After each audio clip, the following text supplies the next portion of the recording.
Hello, all you awesome people, and welcome back to the channel. I am GeekViz Hoove on this wonderful but late Tuesday night, here to give y'all the TV news for our edition of News Drop for this week. I fucked that up. I was doing so well. I was doing so well. But whatever. We'll get it out. But here we are, beautiful night. February 17th, 2025, still in Black History Month. We still got our boost going, still got our Super Saiyan 4 mode going on.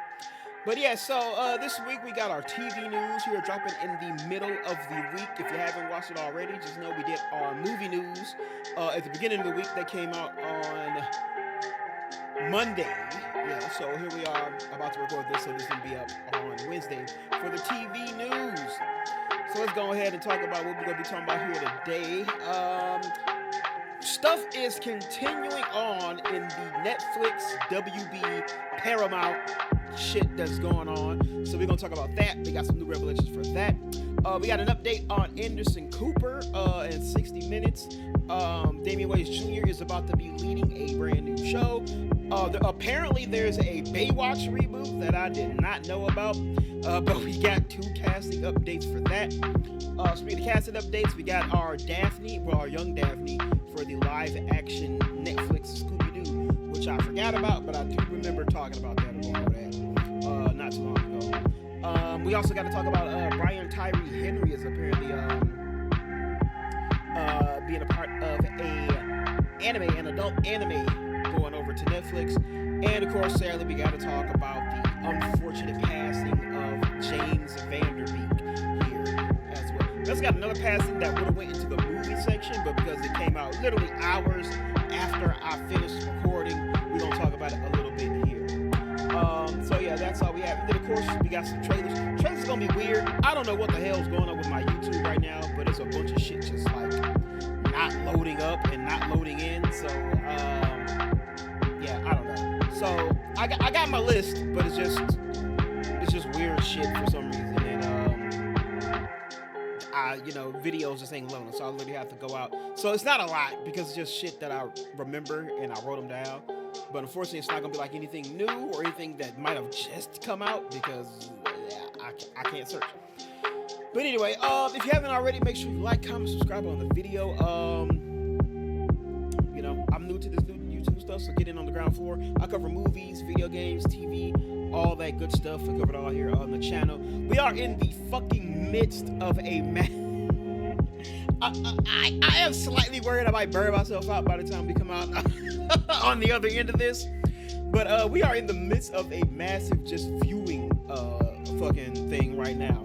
A shit ton of shows just decided to drop at the end of last year going into the fucking spring of this year. So we got a shit ton of shows we gotta watch.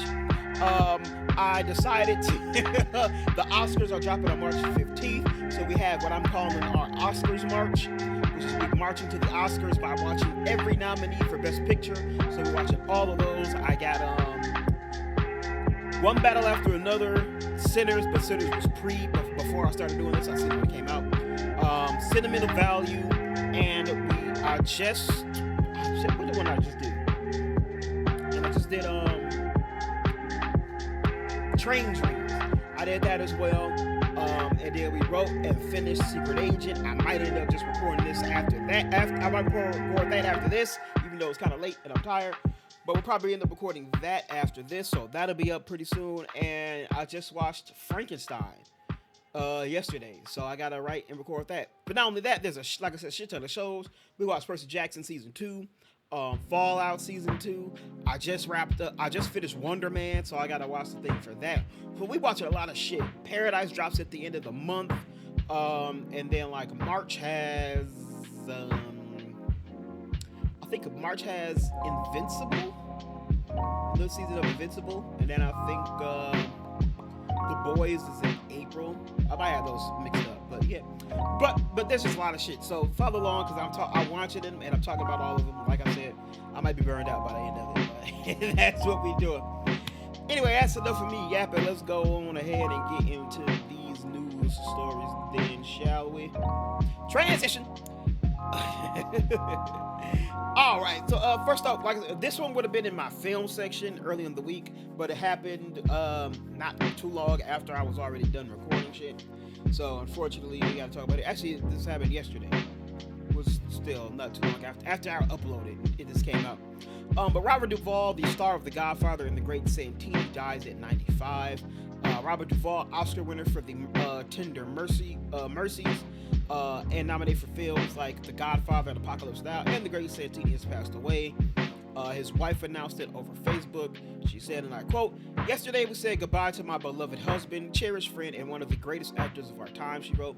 "Bob passed away peacefully at home, surrounded by love and comfort. To the world, he was an Academy Award-winning actor, director, storyteller, yet to me, he was simply everything." His passion for his craft was matched only by his deep love for characters, a great meal, and holding court. For each of his many roles, Bob gave everything to his characters and to the truth of the human spirit they represented. In doing so, he leaves something lasting and unforgettable to us all. Thank you for the years of support and showing Bob for your and for giving us the time and privacy to celebrate the memories he leaves us.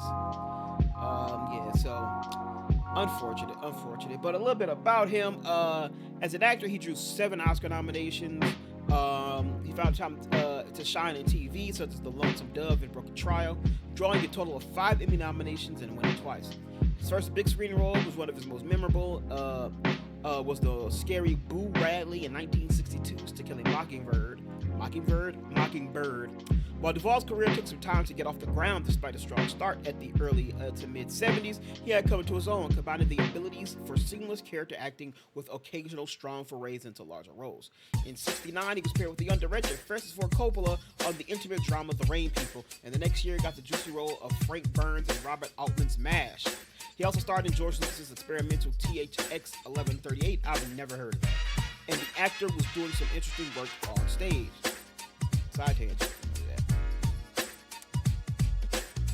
When did this come out? 71.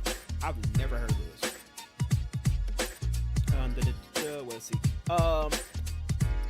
But the movie that turned it all around was 1972's The Godfather, in which he played the patient and sly concierge Tom Hagen, the role that brought him to his first Oscar nomination. He reprised his role as Hagen in The Godfather Part 2 in 1974, and also appeared in Coppola's The Conversation as Dr. Watson and as Dr. Watson in Herbert Ross's The 7% Solution. In 1976, he had member roles as a ruthless television exec in The Network, and 3 years later as Colonel Kilgore, he uttered the memorable "I love the smell of napalm in the morning" line in Apocalypse Now, walking off with a second Oscar nomination. In 1977, he and Ulu Gorsbard paired to bring David Mamet's American Buffalo to Broadway to mixed notices. Same year, the documentary We're Not Jet Set, and in the early 80s, directed the small Angelo My Love. It was The Great Santini, in which he played the title character, a blustery militaristic father. He established his leading man credentials on film, garnering his first Oscar nom as Best Actor in 1980. The following year, he won kudos at the Venice Film opposite De Niro in True Confessions. In 1984, his quiet, detailed performance in Tender Mercies, written by Horton Foote and directed by Bruce Bernstein, brought him an Oscar for Best Actor. Other references include Nicolas Cage's Action or Gone in 60 Seconds, The Sixth Day, Shot Glory, and John Q. He wrote and starred in Assassination Tango, 2003, Open Range. Then actor portrayed General Robert E. Lee in Gods and Generals, and starred in Secondhand Lions, a small film for which he and Michael Caine got to riff off each other as a pair of eccentric great uncles to a young Haley Joel Osment.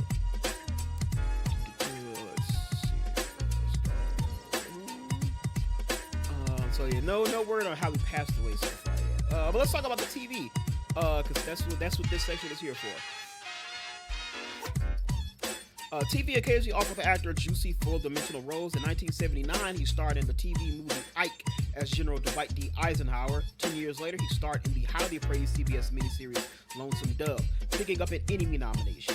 He starred as the Soviet dictator in the 1992 HBO film Stalin, for which he earned a second Emmy nom. In 1997, he drew an Emmy nom for his role as the title Nazi in The Man Who Captured Eichmann. And in 2006, he not only top-lined, but also executive produced the miniseries Broken Trail, whose success put Cabler AMC on the map as a producer of the original content, and earned Duvall 2 Emmys, one for his performance and another share for the other producers for outstanding miniseries. For HBO, he appeared in the 2012 telepic Hemingway and Gellhorn, in which he played a Russian general. He's survived by his fourth wife, Luciana Pedraza, with whom he also starred in Assassination Day. So rest in peace to Robert Duvall.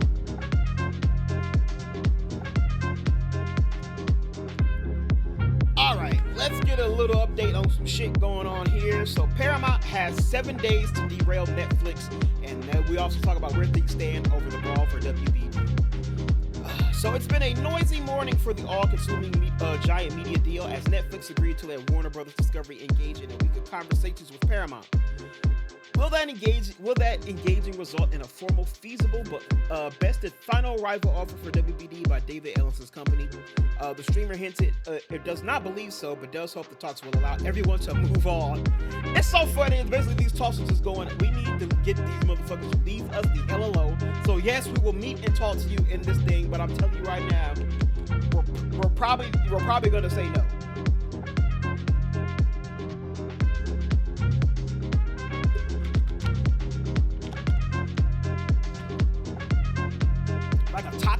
They're not even toxic ex because they weren't even together. They directly turned them down, but they still fucking tried. Just some real fuckboy activity. A Warner statement and letter Tuesday morning seemed dubious about Parr's chances. Even as WBD announced the new talks, the David Zaslav-led company again recommended in favor for the Netflix transition instead of March 20th meeting for shareholders to vote on. So I believe, they're meeting. They're going to give them like 7 days. They're going to talk. They're going to discuss things. But they're already saying that like we're still probably going to sell the WB, still probably going to sell the Netflix. The final vote is going to happen on March 20th. So this might be like Paramount's last chance to try and like persuade them to sell to them. Warner acknowledged that Paramount's last submitted offer in particular addressed some of its concerns, but implied that important assurances remained squishy.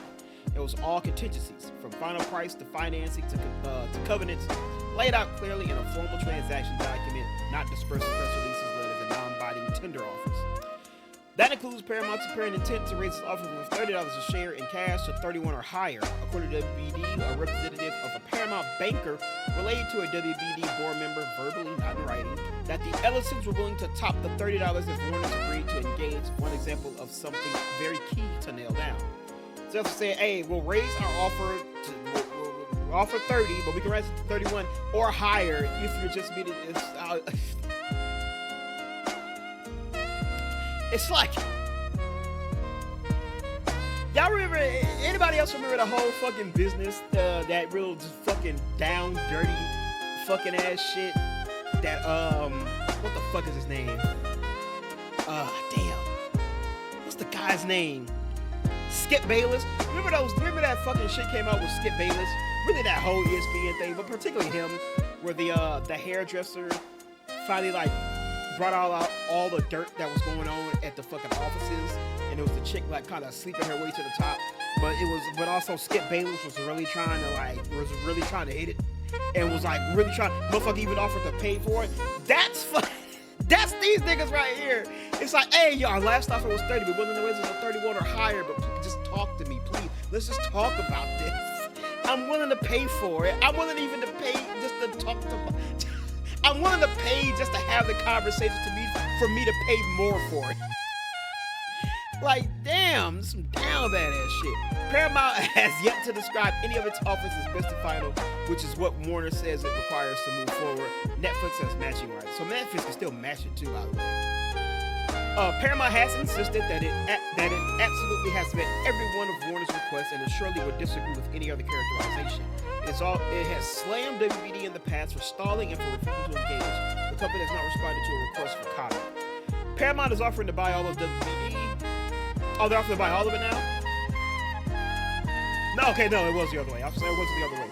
Netflix is taking the WB Studios and streaming assets, with Warner spinning off linear TV to current stockholders who shares in a new standalone company called Discovery Global. So yeah, Netflix just wants the movie shit. They just want the lot and the streaming stuff. Paramount wants everything. including the TV shit. But that was another thing about it too, because WBD was like, well, if they just want the movie shit, we could sell that to them.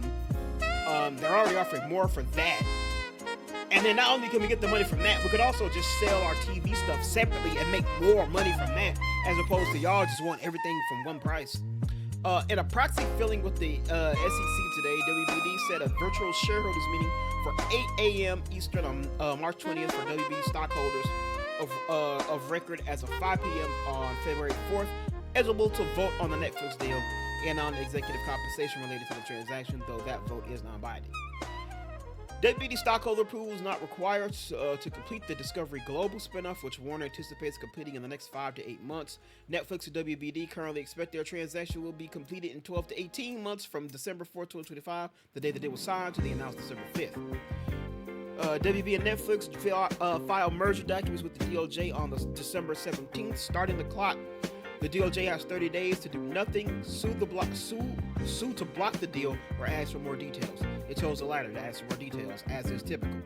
Both WB and Netflix received second requests for information on January 16th. That extended the waiting period until 11:59 p.m. Eastern, 30 calendar days after both parties have certified substantial compliance with the request. Meanwhile, the FTC and other state attorney generals could sue to block the deal, seeking what? Divestiture.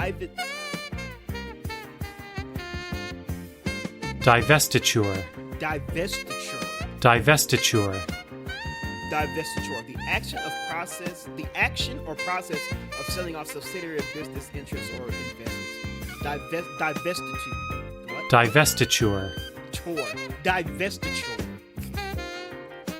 So to sell shit, to sell the subsidiaries. Okay. Okay, the FTC and other state attorneys could sue to block the deal, seek divestiture of assets or other conduct relief, including requirements for parties to license or hold separate assets, or terminate existing relationships and contractual rights. WB says so. They can block the deal, or seek for them to sell their other IPs and shit, including requiring parties to license or hold separate assets. So yeah, they got to sell off their assets and have other people hold them. Outside the U.S., the deal requires, okay, is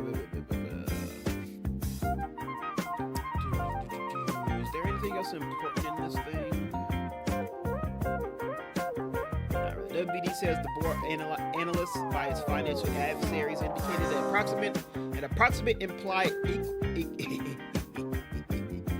equity value reference range of Discovery Global of 1.33 to 3.24 per share, and a selected public company's sum of parts analysts indicating an approximate implied equity value reference range. Okay, whatever. Yeah, so it's a lot of yapping here. Basically, Paramount and WBD are gonna meet. They're gonna give them 7 days to talk. They're gonna go over the books yet again. Paramount is going to continue to try and make a bid. Right now, it seems WBD is stuck on just selling the movie stuff to Netflix and then spinning off the TV stuff to their own thing. Paramount wants everything, so it seems like they're going to continuously do this meet. Here's what we're offering. They're going to look, well, we don't like this. What about we do this? Then they're going to take it back, rework it, take it back to them. Like, okay, what do you think about this? They'll look over it again, decide what they want. But like I said, it seems like WB is set on selling to Netflix and not really Paramount. Unless fucking Paramount makes them a goddamn hey, shouts to Robert Duvall. Unless they make them a fucking Godfather deal and it's just literally an offer they just can't refuse. But we'll see. Anything else important here that I should probably read?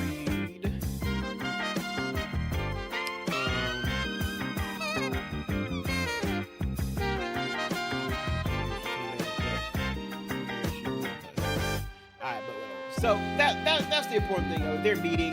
They're gonna speak. They're gonna talk it out. We'll see what happens. But I'm not gonna lie. I didn't even know they were still fucking trying to get this shit. I thought Paramount gave up a while ago. But apparently they have not. All right, next up, Anderson Cooper is departing 60 Minutes as a correspondent. The anchor has contributed to the show for almost 20 years. Oh gosh, you got this shit again. It's always the fucking Hollywood Reporter.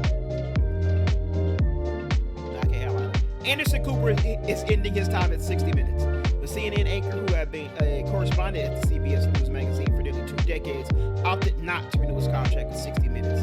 Cooper's final segment for the show, an interview with documentary filmmaker Ken Burns, aired Sunday. Cooper remains with CNN, where he anchors the nightly Anderson Cooper 360 and a weekly news magazine, The Whole Story. He also hosts a podcast and streaming show called All There Is. His work for 60 Minutes came as part of an agreement between CNN, his full-time employer, and CBS. The media newsletter Breaker first reported Cooper's departure. Being a correspondent at 60 Minutes has been one of the great honors of my career, Cooper said. I got to tell amazing stories and work with some of the best producers, editors, and camera crews in the business. For nearly 20 years, I've been able to balance my jobs at CNN, CBS, but I have little kids now, and I want to spend as much time with them as possible, while they still want to spend time with me. Hey, that's real shit. You know, you got the kids, so he needs a little bit more stuff taken off his plate, so he's not too busy, so he can be there for his kids. Hey, I can respect that. Cooper's departure marks the first big on-air change for 60 Minutes under the CBS News leadership of editor-in-chief Barry Weiss. The long-running program came under intense scrutiny in December when Weiss made a left-hour decision to pull a story focused on El Salvador's notorious CCOP prison, where the Trump administration has set the number of deportees. Weiss defended the decision, saying the story from a correspondent, Sharon Alfonsi, was not ready, probably because it had no on-the-record response from the White House. The story noted 60 Minutes made several attempts to secure a comment. The piece eventually ran on January 18th. Cooper began his tenure during the 06-07 season. His work with the news magazine won 2 news and documentary Emmys in 2017 for the segments The Music of Zamba Prison for Best Feature in the News Magazine and Little Jazz Band, Best Arts, Culture, and Entertainment Repost. Alright, so again, like I said, I respect that. He's got kids. By the way, he says he got little kids. How fucking old is Anderson Cooper? He said he got little kids. So like he got little kids and he's taking time away to be there as they raise. He's 58. How old are his kids?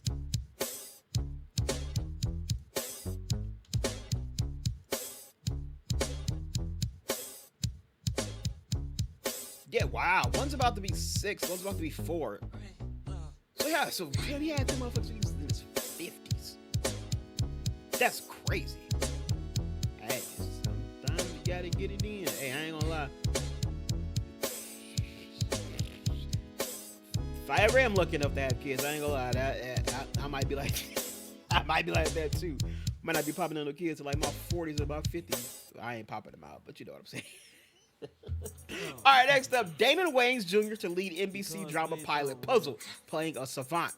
It really is always fucking Hollywood Reporter, bro. It really fucking is. Actually, no, this is Deadline. What the fuck? Damon Wayans Jr., known from Let's Be Cops and New Girls, has been set as the lead of the NBC and Universal drama pilot Puzzle, based on the Danielle Trussoni novel The Puzzle Master from Joey Falco of Charmed. And Puzzled, after barely escaping a tragic fire, once promising college athlete Mike Brink is transformed by a traumatic brain injury that gives him the unique ability to see the world in an unexpected way that helps him solve crimes and local police. So niggas just becomes Daredevil? What the fuck? That's what it sounds like. Like niggas just go blind. Now he's got powers and shit now. I see the world on fire. Mike makes his living on betting on sports and is uniquely equipped to do this job because he developed acquired savant syndrome as a result of the brain injury. This rare phenomenon gives him exceptional skills in puzzle solving, higher math functions, and brain and pattern recognition. Oh, he's just a fucking smart. He's smart guy from Disney. Falco serves as the project's writer, executive producer, so we got a bunch of that shit. Wayans Jr. recently co-starred along Tom Ellis and Gina Rodriguez in the Netflix film Players and Kinda Pregnant, starring Amy Schumer. He made his screen debut in his father, Damon Wayans' film Blank Man, and they worked alongside one another in the sitcom My Wife and Kids, but he got his big break when he was cast in the ABC sitcom Happy Endings. He continued his success on the small screen when he landed the role of Fox's New Girl alongside Zooey Deschanel and Jake Johnson.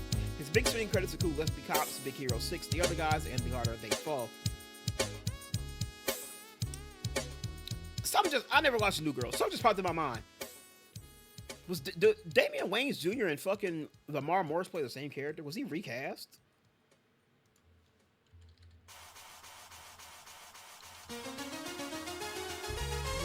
let's see if they pop up as different characters. Okay, no, he was the character named Coach. You're like, wait a minute. I only ever remember. I'm like, wait a minute. I only ever remember one goddamn black guy being on this show. I never watched it, but I'm like, I swear there was only one fucking black guy on this show. It was Lamar Morris. Okay, he played this other guy. Okay, I'm like, wait a minute. All right, but good for him. You know. I did a Black History. It was a couple of years ago at this point, maybe 2-3 years ago at this point. I made a little video for Black History Month talking about a lot of black celebrities, I guess, for a blanket term, that I respect their work, or like I look up to them, or like I really like what they do. And the Wayans family was on that list. I have tremendous respect for the Wayans family. They took comedy and they made it a business, and they made it a family business, and they're still reaping the rewards of that work. But Damon Wayans Jr. here continuing to have some success. So respect to him, man. Respect to him. I think he's cast in the Scary Movie as well. The next Scary Movie. All right. Next up, Baywatch. Stephen Amell to lead the Fox reboot of the lifeguard drama. I did not know this was a damn thing. I don't know when this got announced, but I completely fucking missed it. But yeah, so Stephen Amell's landed the lead role in Fox's upcoming Baywatch reboot. This is the first confirmed casting of the series, which was picked up for the 26-27 season by Fox September 2025. Y'all missed that. The 12-episode order. Fox is set to host an opening casting call for the show on February 18th, with production set to begin this spring in Los Angeles. So, hey, open casting call is, by the time this video goes up, that open casting call will be open. So, any actors, which probably won't, any actors who watch this, of the fucking 12 people who watch this video, there's no. If you're interested, it's out there. Amell will star as Hobie Buchanan, described as the wild child we all loved from the original series, who is now a Baywatch captain, following in the footsteps of his legendary father, Mitch. I guess that's fucked up. I bet any money already that's David Hasselhoff's character. Per the official character description, Hobie's world is turned upside down when Charlie, the daughter he never knew, shows up on his doorstep, eager to carry the Buchanan family legacy and become a Baywatch lifeguard alongside her dad. The role keeps Amell in the broadcast world, as he recently led the short-lived Suits spinoff Suits LA. He is best known for playing, of course, in the CW series Arrow, leading the show for 8 seasons, in the role of Oliver Queen, aka the Green Arrow. He also recently starred in the Stars Pro Wrestling Heels drama and Wow. I told you, it's late, I'm tired. The Stars Pro Wrestling drama Heels and the films Code 8 Parts 1 and 2. From the first conversation, Stephen Amell brought exactly what this new chapter of Baywatch demands: heart, intensity, and the undeniable heroism, said series showrunner Matt Nix. He's the kind of lead who can sprint into danger, carry the emotional weight, and still make it feel fun. We're so excited to get started. Hobie Buchanan appeared in the original Baywatch multiple seasons, when he played first by Brendan Call and later by Jerry Jackson. Oh, wrong. The series debuted in '89 on ABC and ran for 1 season on that network before moving into syndication during the remainder of its 11-season run, during which it nearly aired 250 episodes. It was renamed Baywatch Hawaii for the final 2 seasons, as production moved to the island state from California. A reunion movie on Fox in 2003. Alright, I was wrong. So there you go, Stephen Amell in a Baywatch reboot that I did not know was happening. But but we got another casting news, as Baywatch reboot taps David Chokachi to reprise the role from the original series. The actor played Cody Madison in season 6 to 9 of the classic lifeguard drama. A Baywatcher from the original series is returning for the reboot. David Chokachi, I don't know how to say it, will reprise the role of Cody Madison for the Fox Baywatch, hailing from season 6 to 9. His official character description reads: Cody runs the Shoreline, the unofficially official Baywatch bar and grill. Still puts on the red trunks from the occasional shift saving line. I can't fucking read tonight, y'all. His mentor. He's a mentor too, and friend, providing a second home for his fellow lifeguards, and always offers free wings after a big save. He joins as the second confirmed cast member with Stephen Amell, of course, as we just read. A log line for the series reads, he appeared on Baywatch from 95 to 99. He also appeared in Witchblade, Soul Surfer, and Emerald Run. So it's gonna be 12 episodes. Gonna be so yeah. We just talking about that. So there you go. We got another person. I was never big on Baywatch. I never got into it. Granted, it was a little bit before my time.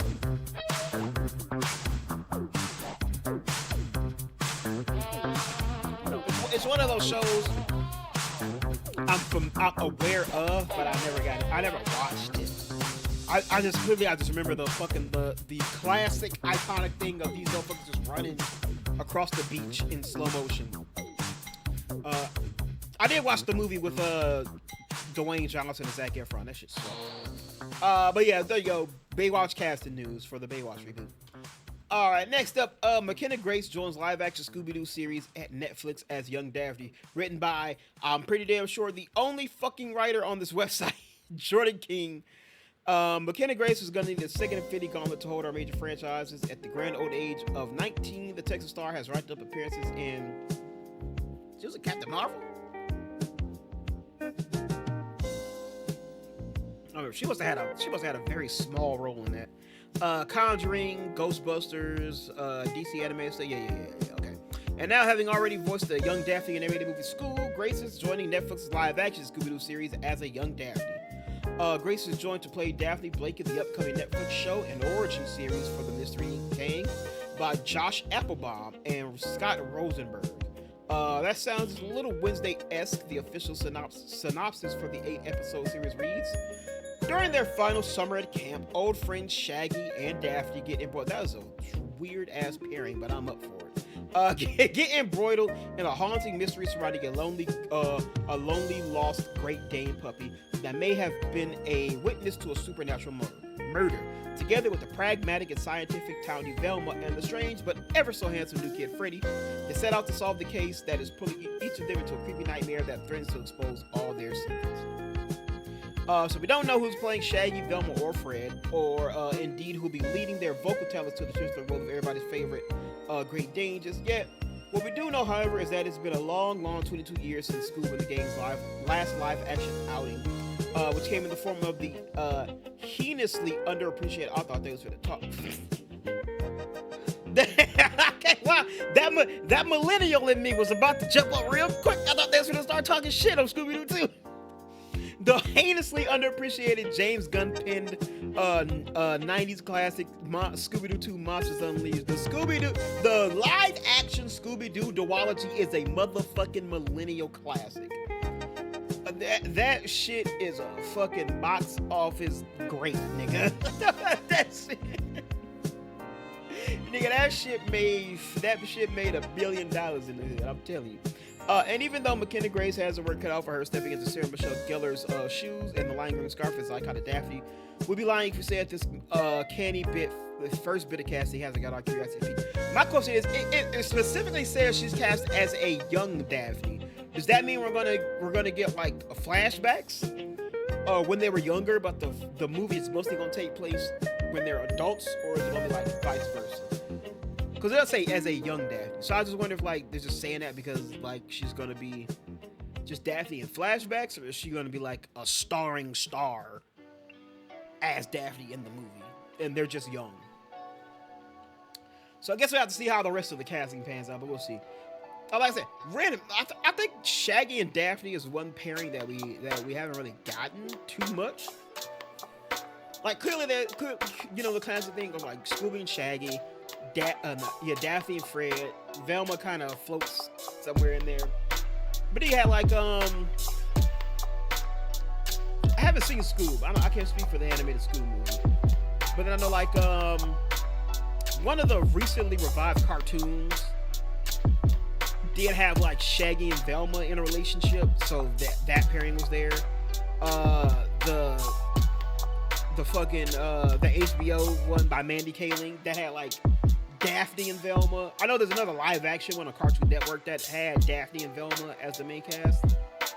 But I feel like Shaggy and Daphne as a pairing we haven't really gotten as like a focus. So I'm all for it. Alright, next up, Ryan Tyree Henry's adult animated series Base Ex Machina sets a Netflix release. Brian Tyree Henry is handing the Netflix with adult anime. He will executive produce the star on the show, which is set to debut on October 6th. Joining Henry in the voice cast are Janelle Monáe as Glory, Tati Gabriella as Dana, damn, Cree Summer as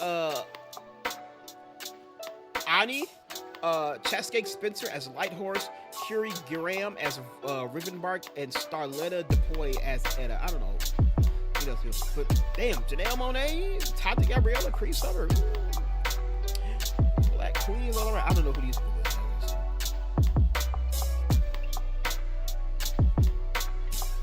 No, can't say I do. There's an echo.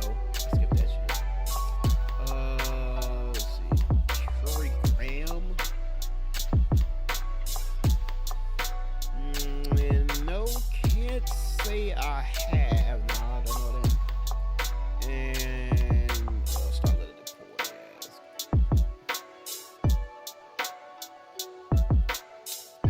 Three strikes. Don't remember them though.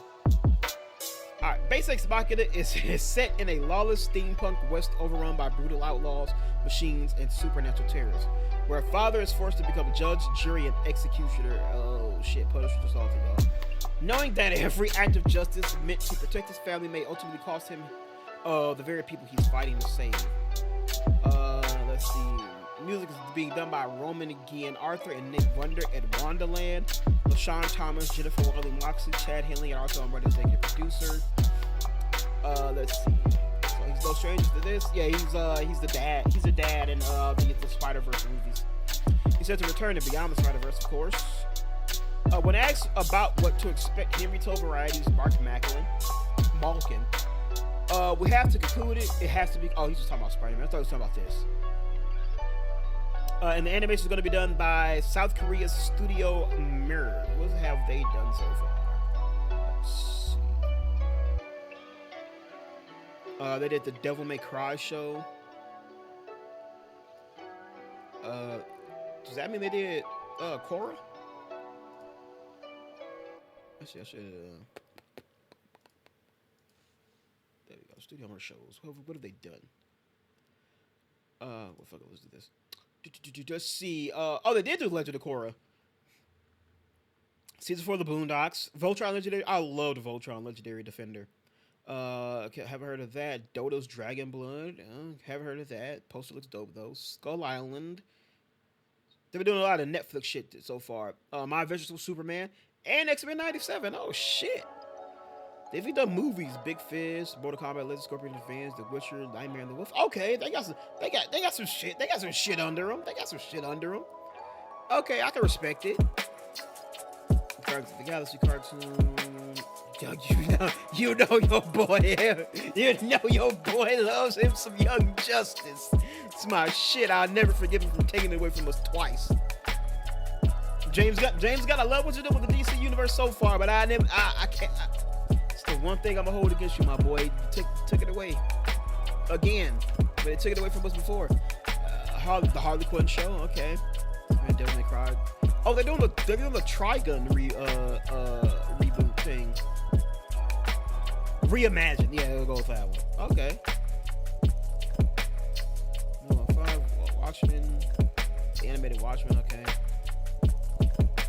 They're doing the Aang animated movie too. I mean the Aang Avatar movie. Okay, I can respect it. I like that. All right, cool. So I'm liking the cast. The studio doing the animation seems like they own their shit. I don't know Wonderland, so I can't speak for being previously exposed to the music. Excuse me, sorry. Also, who's right? Do we have the writer? No, we don't know. They don't list who's writing it. So we'll keep an eye out for this. When the trailer drops, you can be damn sure we're gonna be checking that out. All right, and finally, some very, very sad news. It was reported earlier in the week, sometime last week. Dawson's Creek star James Van Der Beek has passed away at age 48. He's best known for starring in roles in the U.S. teen drama Dawson's Creek. He passed away at 48 after a battle with bowel cancer. Our beloved James Van Der Beek passed peacefully this morning, his family saying in a statement posted on social media. He met his final days with courage, faith, and grace. was diagnosed with the disease in the latter half of 2023, but only revealed the news in November of 2024. The father of six starred in multiple popular shows and films in the late 90s and early 2000s, including the cult classic Dawson's Creek and Varsity Blues. In an interview with Business Insider, he revealed he started experiencing changes in his bowel movements, a common symptom of bowel cancer. He stopped drinking coffee to see what would happen before having a screening test. That revealed he had stage 3 of the disease, it had spread to nearby lymph nodes. Colorectal cancer develops from growth in the colon's inner lining to spread if not treated, according to the Cleveland Clinic. Van Der Beek was at his lowest point in treatment and was feeling like he was losing the core parts of his identity. All these beautiful things that I love, that I used to define myself as a father, a provider, a husband, all that got taken away, or at least paused, he said. I had to sit there and say, well, what am I? And it was, I'm still worthy of love.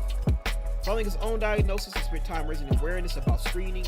I've learned a lot, he told Business Insider. If I could save anyone from having to go through this, that's magic. Van Der Beek was one of the most famous faces on TV in the late 90s and 2000s, starred as Dawson Leary alongside Katie Holmes in the hit TV show Dawson's Creek, which ran from 98 to 2003. He also starred in the 1999 coming-of-age film Varsity Blues.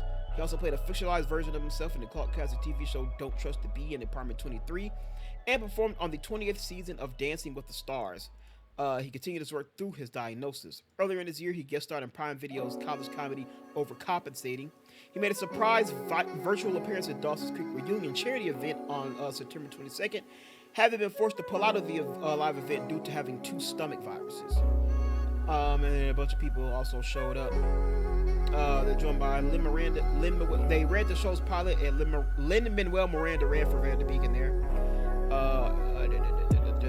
I never wanted to be an actor as a kid. I wanted to be an athlete, he said. Michelle Gellar. So the SAG-AFTRA with the Labor Union represented Hollywood actor performance that Van Der Beek joined in '94 honored him by bringing sincerity, depth, and heart to his performances.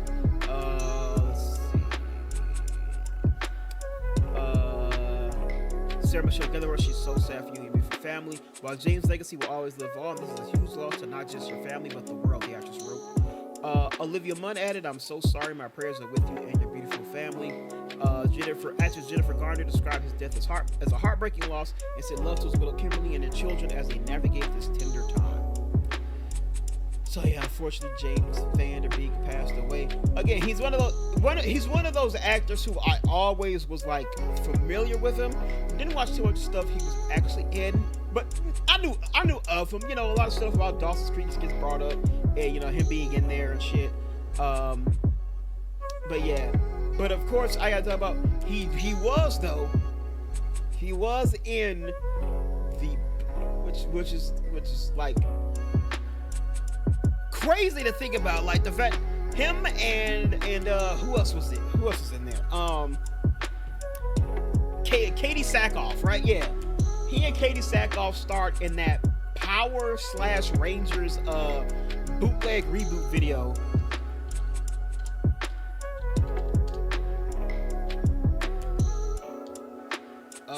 Damn, they got on here.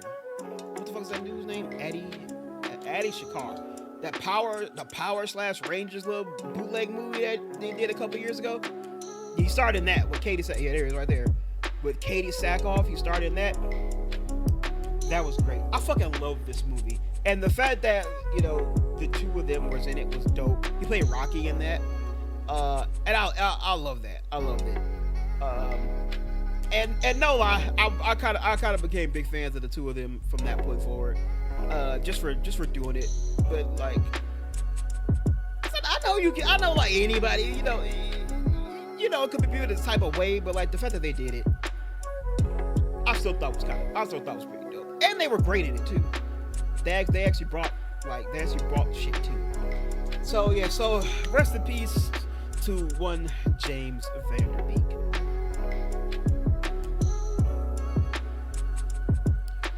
Alright, so with that, the news is all finished up. Now we're going ahead and getting into some trailers. Again, like I said, it's very straight. Y'all can see it right now. I don't know what the fuck is going on. I'm not getting any videos on my damn YouTube. I can miniaturize it and you see I'm not getting anything. Don't know what the fuck is going on, but this is where we at. Luckily, I was able to get some videos on here, so yeah. So let's go ahead and pause the music. And we're gonna get in here, go ahead and watch some of these trailers here. Alright, starting off, we got the One Piece Season 2 official trailer. I am very excited for this. What's a pirate? A pirate is someone who has adventures and dreams and never, ever gives up. Oh my god. My friends, we put together an amazing crew, made it to the Grand Line, and now we're one step closer to our dreams. So let's celebrate!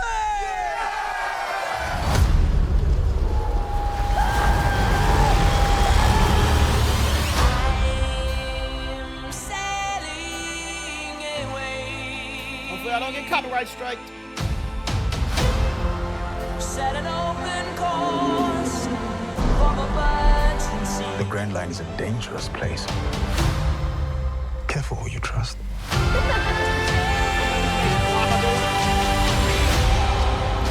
So you're a captain of the Strawhead Pirates? Monkey D. Luffy. You're going to watch your friends die. You will never find the One Piece or be king of the pirates. Bing, bang, boom. These Baroque work guys are different. They're crazy powerful. Little help here! Bye-bye, baby. But there's nothing we can't take on. Together! Beat down time, baby.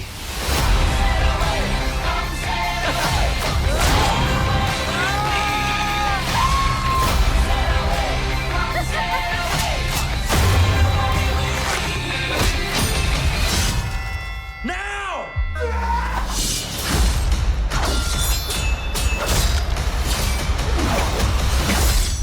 Good sword. Sometimes you end up somewhere you never thought you would. And you meet people who stay. That's what the journey's all about.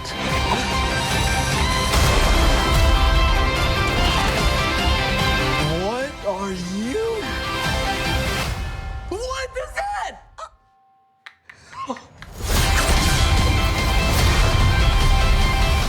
This is the most fun I've ever had. Awesome! Fuck, when does this come out? Mark, god fucking damn it. God fucking damn it. March 10th. Fuck. Let me, what the fuck? Hold on. I got all this shit. I got all this shit written down here. Hold on. But let me see. Hold on. Let me. Can't have y'all looking at all my shit. Let me see. Reviews for 2026. Okay. So this Wonder Man, I just finished that. Okay, a Paradise is at the 20th. It's at the end of the month on the 23rd. Yeah, fucking Invincible's on the 18th. Daredevil's on March 24th. And then The Boys is in April. Yeah, so I gotta fucking have fucking One Piece on here now. I forgot about fucking Daredevil season 2. But yeah, that shit comes out in fucking March 24th. Invisible season 4 is on March 18th. Fucking, and now One Piece season 2 is on March 10th. I gotta remember that shit now. I ain't gonna lie, I'm probably not gonna get to his and hers anytime soon. Alright. Back to the festivities. Now I am a grown ass man. I'm a grown ass man in my 30s. But I ain't gonna lie to you right now. The big question is, will I be able to fucking watch Chopper's backstory and not fucking tear up? That's the real question. And the answer is probably fucking not. All right, all right, next up, what the fuck is this? Something from Netflix. Something very bad is going to happen.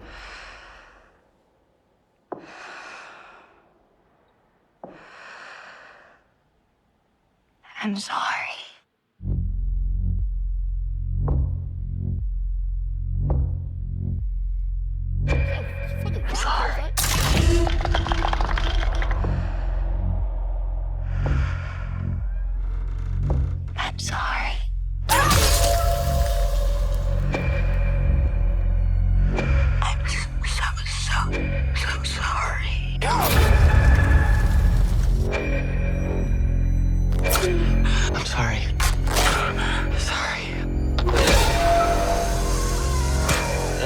so sorry. I'm so sorry.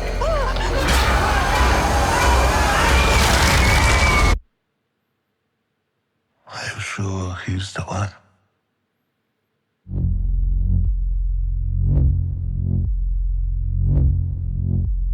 Steve Austin. Very, very, very creepy. Very creepy. I like the vibes. Don't know if I'm watching, but yeah. Alright, ain't got nothing about what the shit's actually about. Yeah. A lot of I'm sorry. A lot of apologizing. A lot of J. Cole going, I'm sorry. I'm sorry. Alright. With Scarpetta. I, Dr. K. Scarpetta, do solemnly swear I will faithfully and impartially discharge all of the duties incumbent upon me as Chief Medical Examiner to the best of my ability. Second time's a charm. Good luck, Dr. Scarpetta. I came back to this job because I didn't like the way my ability. Second time's a charm. Good luck, Dr. Scarpetta. Like, is this just representing when they was built, or like, do they gotta fucking change their shit out every year? I came back to this job because I didn't like the way I left things last time around. Okay, it's just okay. I'm Dr. Scarpetta. It's It's a fifth victim in 2.5 months. Second chance is pretty hard to resist, right? Is it a second chance? Or am I just looking to mess myself up again? It's all over the news. What? Our Lady of the Train Tracks, that's what they're calling her. 2 women with the same head wounds. What we're looking for here is a serial killer. This case and my first one, there are too many commonalities for them not to be connected. That's a barrel of monkeys I would not want popping open. Ooh, death stare. If it's the same person, And we better run and never look back. It's just not like you. What happened with that case that made you so afraid for it to come back into question? where is this coming from? No secrets between us, not any.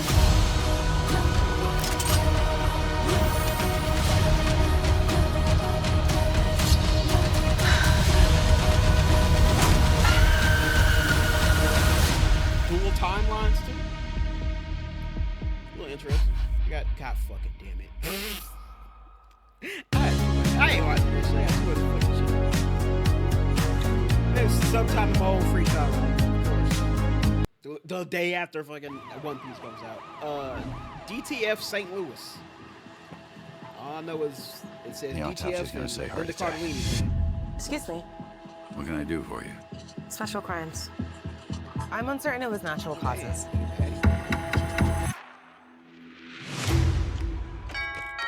Come on in. Hello there. Hey, Clark. Carol?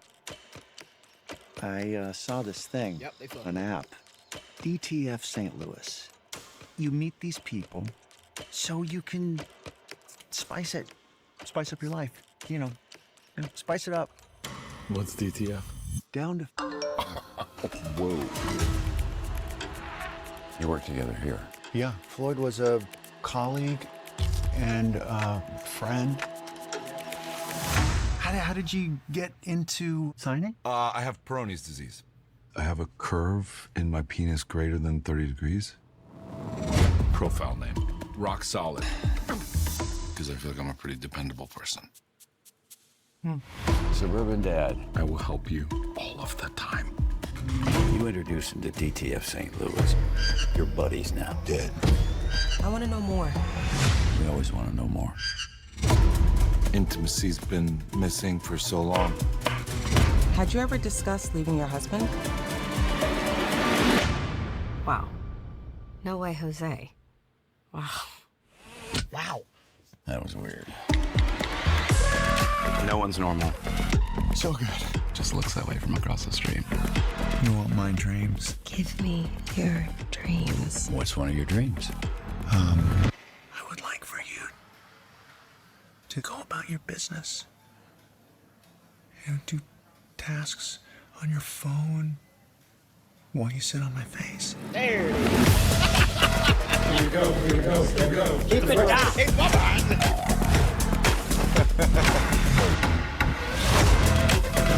What's going on out here in the suburbs?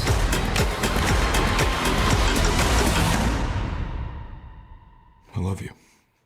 I love you too. Real freaky shit. March 1st. Fuck is all these shows is fucking just dumping they shit out before goddamn the summer comes around. I guess that makes sense, but still. All right, next up is... There are moments in our lives when we arrive at a crossroads. You did not answer my letter. Because I do not wish to see you. What do you mean to do? Being your mistress is the last thing I would ever want. How else am I to be with a woman society has made it impossible for me to be with? You must be brave. You cannot let fear stop you from letting your heart speak. Sophie. Mr. Bridgerton, do you need something? No. I found it. You hurt me. When do you stop to think about me? Every moment of every day. I cannot love a maid. And yet, you have taken possession of me. For beings from opposing worlds, the desire is not the problem, but the world itself. You've convinced yourself that she is reason enough to risk everything. You're not born simply to work and die. You are in love, are you not? There is one sacrifice you will have to make. Your family. What is the love in the face of society? I've had quite enough of the demands of society. Whatever you choose, you must live with it forever.